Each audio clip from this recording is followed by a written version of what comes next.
Shocking, missing, Drake Bell endangered, found. What is going on?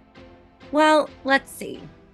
Many fans are concerned and worried about the troubled star as he was recently announced to be missing in Florida state, marked as endangered. Which is very strange. I've never really heard that before. What is going on? Let's start from the very beginning of it all. Jared Drake Bell is an American actor and musician born on June 27th of 1986. He started his career as an actor early on in the 90s at the age of 5, where he did small roles on shows like Home Improvement and Seinfeld, Jerry Maguire, The Frogger, alongside with many Whirlpool appliance commercials. Other commercials included Pokemon Red and Blue and Dragon World: The Legend Continues. He is mostly known for his roles on Nickelodeon, such as The Amanda Show, which led to his own show of Drake and Josh, as well as starring in the trilogy of the Fairly Odd Parents movies and voiced Peter Parker, Spider-Man, for the animated series Ultimate Spider-Man on Disney XD. That series lasted from 2012 to 2017. In 2019, he voiced the role of a young master in the well-known game Kingdom Hearts 3. Besides the TV and movie roles, Drake started a career in music in the 2000s. In 2005, he released a debut album called Telegraph, independently under his own name. Second album was It's Only Time in 2006, being signed with Universal Motown Records. He continued under other record labels like Surf Dog and some independently in Mexico, where he seemed to be very popular. And if you look into that, he was like a hit over there. Drake had stolen the hearts of many young tweens back in the early 2000s with his swoopy beaver hair, emo cool vibes. In 2010, he had a cameo in his Drake and Josh little sister co-star Miranda Cosgrove's, sorry if I'm saying that wrong, spin-off iCarly. Drake likes to say his influences with music came from Jimmy Page, Led Zeppelin, Chuck Berry, Elvis Presley, Buddy Holly, and the Rolling Stones. I can kind of see that with his style and the way he dresses.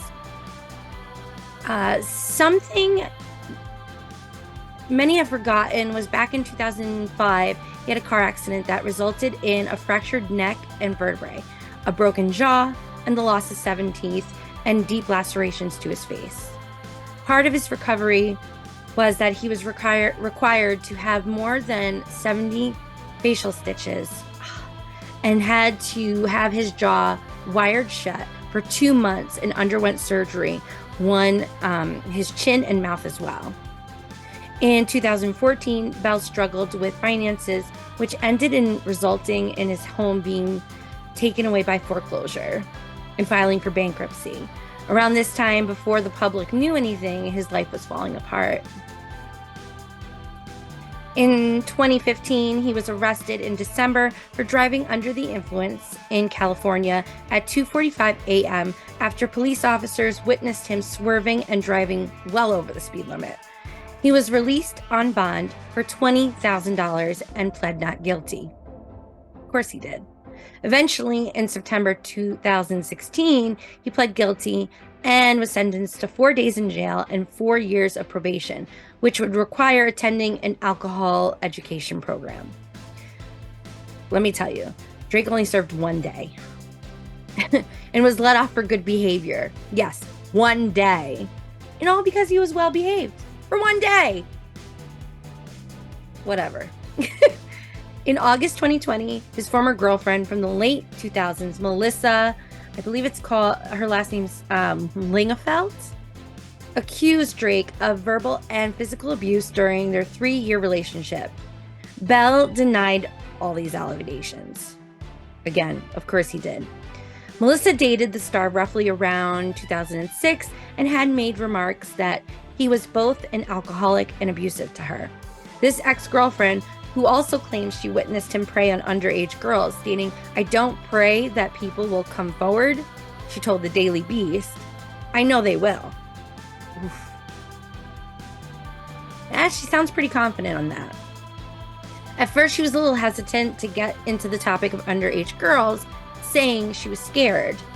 Melissa had added that she was flooded with messages regarding her ex and having the same experience. Also saying that what he was recently arrested for was proof of what she had seen in the past, exchanging emails with inappropriate conversations to and with young girls. How ironic, here she is strangling him. Sure that she wanted to do that many times.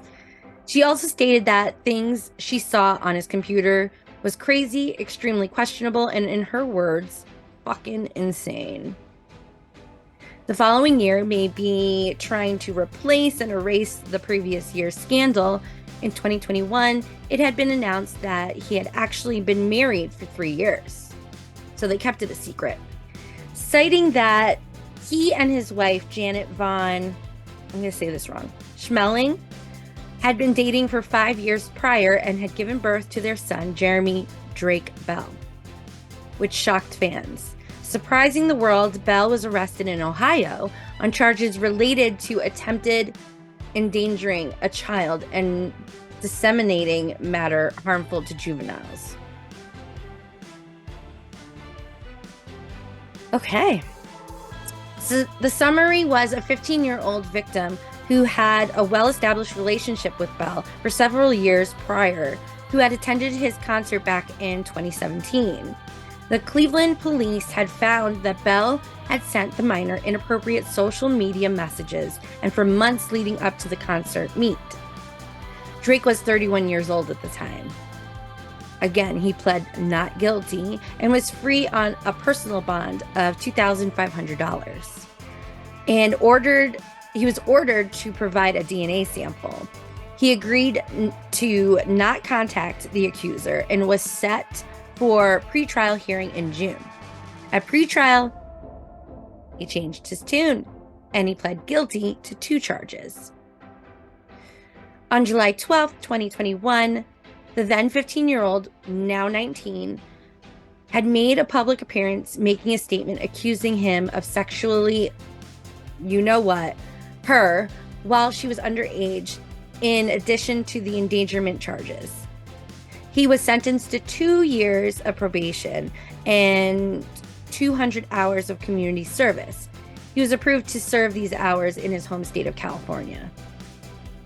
After several months of passing, he spoke out on his own TikTok account about the case and said he did not know her age prior and that she had stalked him concert to concert, pretty much putting the blame on the victim. Real nice. Classy. Real classy, too. In the midst of all this, there had been some drama and tension between him and his beloved co-star Josh Peck as well.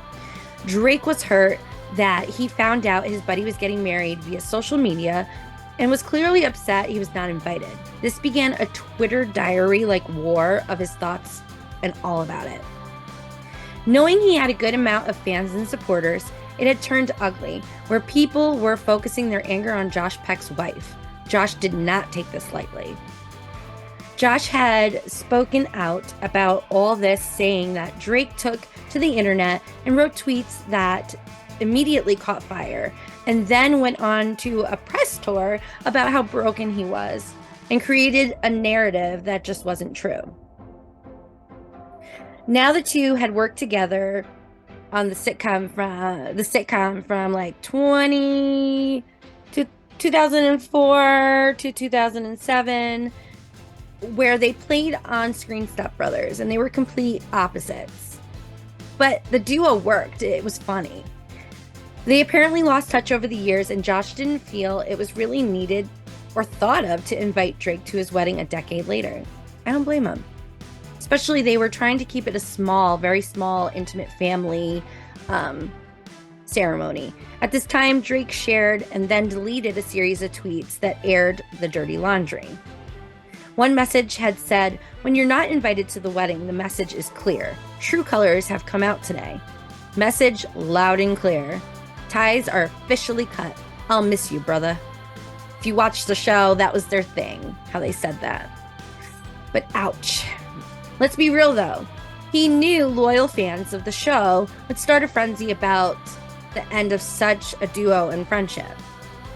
A couple months later, the two bumped into each other at the MTV Music Awards and seemed to be okay after Josh teased he was going to settle this once and for all and confront his pal.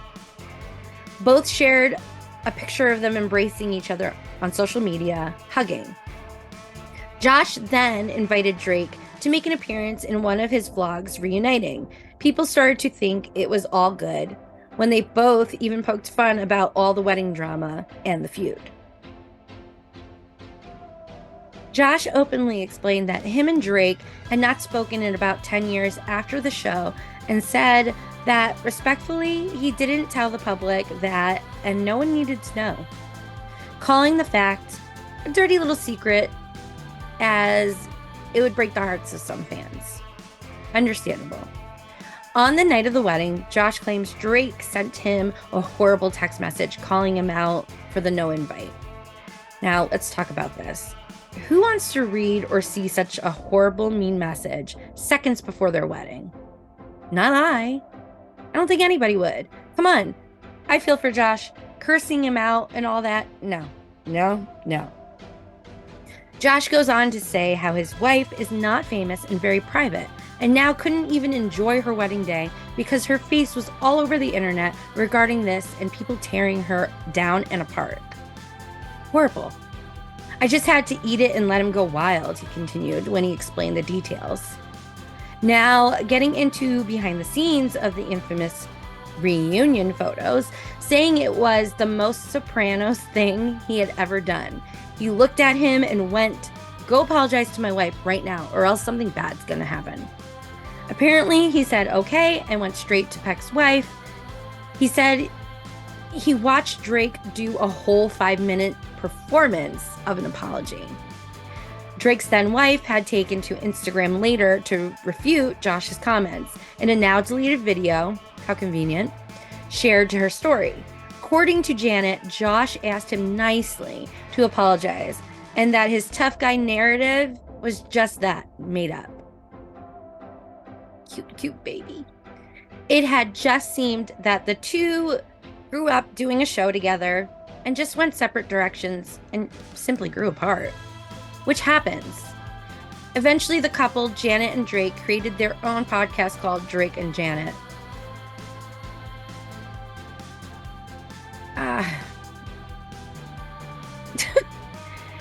This did not last very long. In one episode, they talked about Josh in a negative light and told the listeners that the truth was that Josh wanted to create a revival show called Josh and Drake, where Drake would portray a failed musician, clearly striking a nerve.